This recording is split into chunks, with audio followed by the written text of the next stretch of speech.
And what is fake is this wedding. I know that you know about the rumors about the blonde girl in Georgetown. I know you know that because you're smart. This is Blue Eyes, y'all.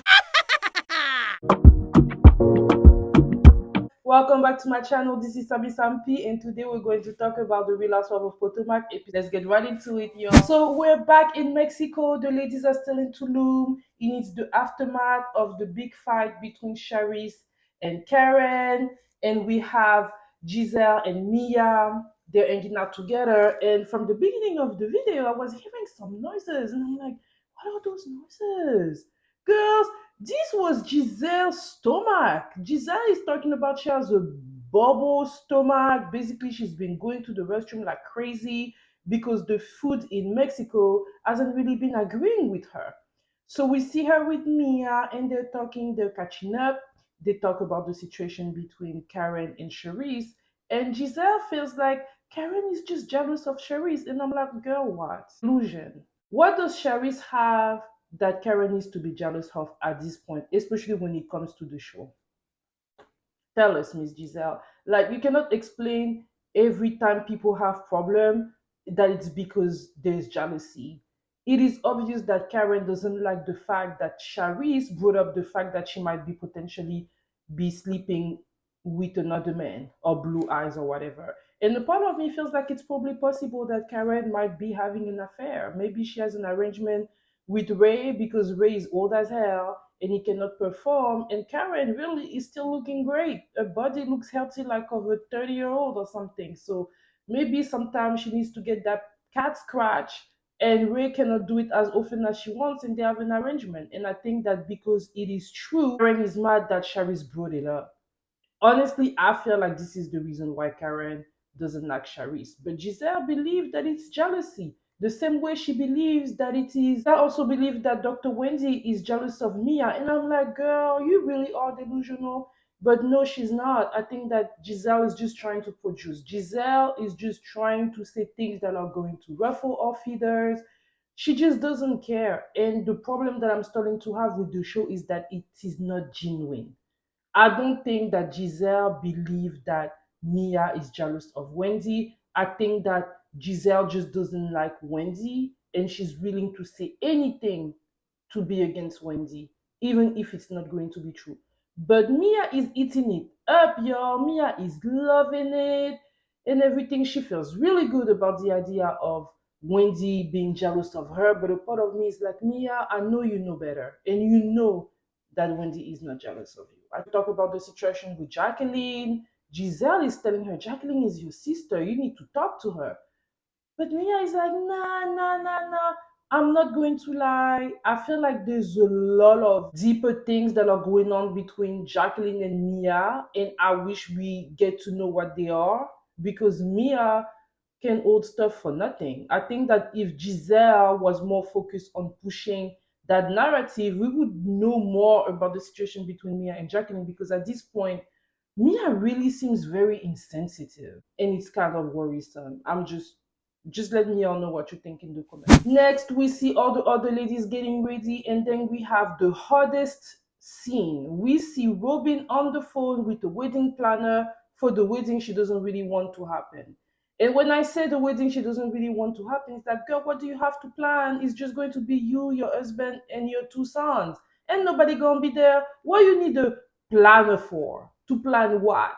To get you a venue and to sign. You cannot just go to the court in the US and then go and have like a mock ceremony without the paperwork. Like what do you need a wedding planner for if it's just going to be four of you? Even your own mom is not going to attend and you're talking to a wedding planner. Robyn by trying to play in our face. We have Karen and Ashley. So Karen is mad at Robyn for everything that she's done to her today. She does not understand why Robyn was so much into her ass, trying to tear her up in a situation with Charisse. She thinks that Robyn really was defaming a character. I understand why La Grande Dame was kind of like pissed off at Robyn because really, every time Robyn has some stuff around her own self, she's like brushing the subject. But when it comes to getting to Karen and stuff like that, now she has all the energy to, like, get behind Giselle and do the work that nobody asked her to do. So La Grande Dame is mad at Robyn and she is ready to spill all the beans. And who did she chose? The main bone carrier of the show. And I'm not going to lie, but this episode, Ashley, girl, even try. But we're gonna get to that. So they're talking.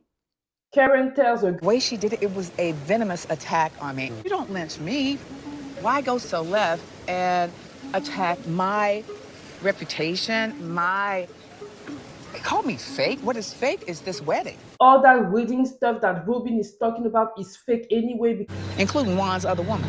Beautiful, natural, matured. She lives in Montgomery County, and they always date in Georgetown. And that's just a tip of the iceberg. Like, Ashley's like, really? And I feel like Ashley knew that La Grande Dame was not telling the truth, but she was like, "Ah, we never know, we never know." So she was still kind of like eating up the information that was provided. Then La Grande Dame started talking about we've been seeing them in Georgetown, holding hands. What I can say is that it is obvious that the Grand Dame was lying, and even the Bravo producer brought it up by basically describing the lady that looks just like her, and that lady basically just looked like Karen. The Bravo producer, they killed me, y'all. And Ashley is making it clear that she's not going to be able to like hold that information to herself for very long. But Karen tells her, no, no, no, don't worry. I'm going to bring it up to her very soon. Ashley, all that time, is like, cannot hold water. Ashley cannot wait, y'all. She cannot wait. And a part of me is like, Ashley, girl, I know you want drama, but the way you did it, honestly, it was just bad. I'm not gonna lie. Like, the drama was going to happen on its own. And a part of me also felt like La Grande Dame probably told it to you because she knew you were not going to hold the information. So now you're looking really, really, really bad in the eye of the audience. Honestly, I felt that you could have just shut up because that was going to be brought up anyway. The ladies are all getting ready to go do whatever activities they have planned for the day. Ashley cannot wait and she's bringing it up to Wendy and Candice. After she bring it up to Wendy and Candice, she cannot even wait 1 minute that she goes and say to Robyn. it's gonna come out either way, right? Ryan has his girlfriend, like Karen. You couldn't even have gone directly to Robyn. No, you need to go and like basically tell it to everybody. Crazy. Then the weirdest thing happens. I know. I'm gonna cut that bullshit out. I'm gonna cut one of them women out, Robyn. Robyn laughed. She started by laughing, talking about Karen is crazy. Basically, all the information that Ashley is giving her is not true because she's really telling her everything. How Karen said that the girl is a blonde lady of a certain age that looks like Karen. And I mean, Karen is a beautiful lady. I know for a fact that when she was younger, she was definitely a bombshell, and she still is even today at her age. She picked up her phone and she called Juan, and I'm like, why would you do that? If you're really confident that what the grand dame's saying is not true, why do you need to call your husband on camera right now on FaceTime? Like, what was the goal? If you were angry at that moment because you know the camera are there, you could have at least waited before y'all are done filming before you call your husband and you'll have that discussion. But you're acting like Karen was lying and it's impossible. But then you call your husband on FaceTime to tell him what Karen said. And that's why he got angry and he started yelling at everybody, yelling at you, talking about he's going to insult Karen and everything. And it's like, what do you expect? I feel like her husband at that point was like, girl, what the hell are you doing? Why are you bringing this to me at the moment? You're on your trip, enjoy your trip, or do it to me later. You did that stuff on camera.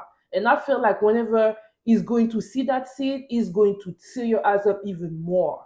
I felt that Robyn doing that was a proof of that she is insecure, which is normal because he has cheated in the past. But it's like, if you really feel confident about your husband and your relationship right now, and you know for a fact Karen is lying, why call him? I thought that was very telling of Robyn not being able to wait until she's like calmly in a room to call her husband and tell him what has been going on. And then we have Ashley now feeling worried. Oh my God, why are you worried, girl? What did you think was going to happen when you tell that information to Robyn? You could have waited. The grand dame told you she was going to tell her at the right time. But you didn't want to wait. And a part of me felt like grand dame knew you were not going to wait. So basically, you played right into like grand dame's plan for you. And all I can say is bravo, la grande dame. That's all I can say. And Robyn, if initially we didn't believe Karen, now all I can say is that you kind of like proving your point. Once again, Robyn is getting hot. She's getting hot. She's getting hot. They go and they sit down for their lunch. Everybody is sitting down. Mia doesn't want to sit next to Jacqueline. Right away, the grand dame, when she comes back, she already knows because as we see the grand dame going to the restroom and we see Robyn getting ready and people are asking her what's going on, what's going on. And then Candice kind of like know what is about to happen, so she's bringing it up in advance and she's like, yeah, we're going to talk about it. And then as soon as La Grande Dame comes, La Grande Dame knows what's going to happen. She knows. She's already ready. And then she's straight away being a straight shooter, talk about your wedding is fake. You've been attacking me and everything. And Robyn is like, no, if you don't care about me, I knew you were not genuine. If you don't care about me, why would you ask me all the time about my marriage and everything? And then he's like, I don't ask you about your marriage. And then Robyn is like, yes, you do. And it's true. Karen has been asking Robyn a lot, when is your wedding? When is your wedding? But really, we know that she's been doing it because she doesn't really believe that Robyn is getting married. So she's doing that because she's just being hypocrite and mean to Robyn. So yeah, Robyn does have a point when it comes to Karen being genuine with her. But yeah, they go back and forth, and Karen is like, yeah, we all know your marriage is fake. He's cheating on you with Georgetown and everything. And then Robyn is getting mad. Robyn is getting so mad, and she's like, okay, so you want to talk about people's business? Okay.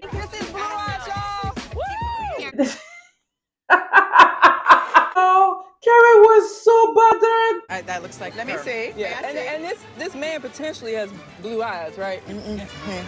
May I see? Karen was so bothered. But what is it that she can do? At this point, I was like, man, what is Karen gonna do? What is Karen going to do? And then Karen is like, Why Juan will want to cuss me out? Because I've been protecting Juan. Hi, Juan. How you doing? Juan proceeds to take me in his arms. He's me so tight, my breast went back to my vertebrae. And says to me, I want you to be the number 3 in the threesome. I hollered so bad. I screamed, I laughed. La Grande Dame, y'all. She is so hilarious. Like the level of delusion. When you got to that point, it's like, what can you do? She teared Robyn and Juan as up. She didn't leave no crumb. It's the blue eye and the phone stuff. We can see that Karen was bothered. The one thing that she can do. That's when the delusion comes. And I think at that point, Robyn capitulated. Then we see Giselle. Giselle is thinking, what can I bring up now? What can I bring up now? And then she's like, oh, yeah, Mia and Jacqueline, when you are able to arrange your stuff, she knows really well that Mia doesn't really want to talk to Jacqueline like that, but they know that they cannot really go against La Grande Dame like that, right? Because La Grande Dame is such a delusional person that she's going to mix the truth with the lies, and she's going to make it so entertaining. And the problem is that Robyn, she's hurt, so it's like when you have that person basically making fun of you and doing it a certain way, I think they're realizing that they cannot just go toe to toe with her, so they need to move the topic. But Jacqueline is like, ladies, I respect y'all, but I have nothing to crying, y'all. And then Mia was like, then Mia was like, hope you are as well. You want to do this right now? We can do it. I was like, Mia, girl, why are you so mean to her?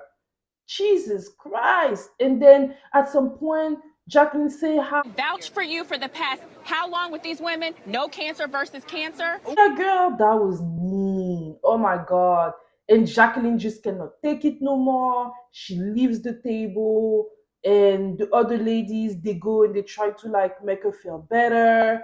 And Mia is like, why are they doing that? Why are they doing that? Saying that, okay, she lost her ally now. So what she's going to do is that, I want to like you. Oh, I really do. I have a soft spot in my heart for you because you're beautiful. This is gonna make me cry. Don't cry. Because you're beautiful, you're successful, you have an amazing husband, you do have 3 beautiful children. Aww. And Wow. I don't want to feel like you don't like me because of insecurities. I'm like, girl, what? Dr. Wendy is playing the game as usual. Because Dr. Wendy is smart, right? Dr. Wendy, she's very smart. She knows that Giselle and Robyn are already trying to ice her out. So even though she don't F with Mia like that, she wants to be able to film with as many people as possible. Dr. Wendy is acting like she done moved on and stuff, and she's okay with what Mia did, but really, I think she's just playing the game. And she's like, you know what? What we can do is that we can talk about it a little bit later. The ladies left. Jacqueline is pissed. And, La Grande Dame is like, whoo, you know, she worked her ass off. And then next scene, we see Dr. Wendy coming to talk to Mia, and Mia is giving her some type of weird ass apology. Honestly, I didn't buy it. But as I said, Dr. Wendy is playing the game. Then after that, they go for dinner. The dinner is quite uneventful. I think that the girls are tired from the lunch when they gave it all, especially La Grande Dame, and then from there they go out, and it seems like during the after party they were showing each other cooch and doing a bunch of stuff. Wendy said that Mia said that she wanted to do stuff to her. Anyway, the ladies are doing the most as usual, and we see that that's probably what they're going to use in the next episode before the reunion. That episode was 10 out of 10. I laughed so hard. I loved the action, everything. I just feel like Ashley needs to calm down. Ashley needs to calm down. She needs to let the drama happen a little bit on its own. We need it to happen kind of like more naturally. I understand you trying to push a narrative when nothing is happening, but you're not even letting the action happen, that you're really like trying to make it happen, and that's not good. You need to focus on your stuff with Marco Darby. That's all I gotta say about that. But yeah, I really have a good time. We know that the reunion was recently filmed. Everybody was screaming about the sitting chart. The sitting chart makes no sense, y'all. It makes no sense. I felt that I would have wanted to see Kenzie seated next to Andy, Mia, a little bit closer to Giselle, because we know that Giselle is never going to lose her seat. In the best of world, I would have wanted Mia and Candice on the first seat, and then next to Candice, I would have wanted to see Dr. Wendy.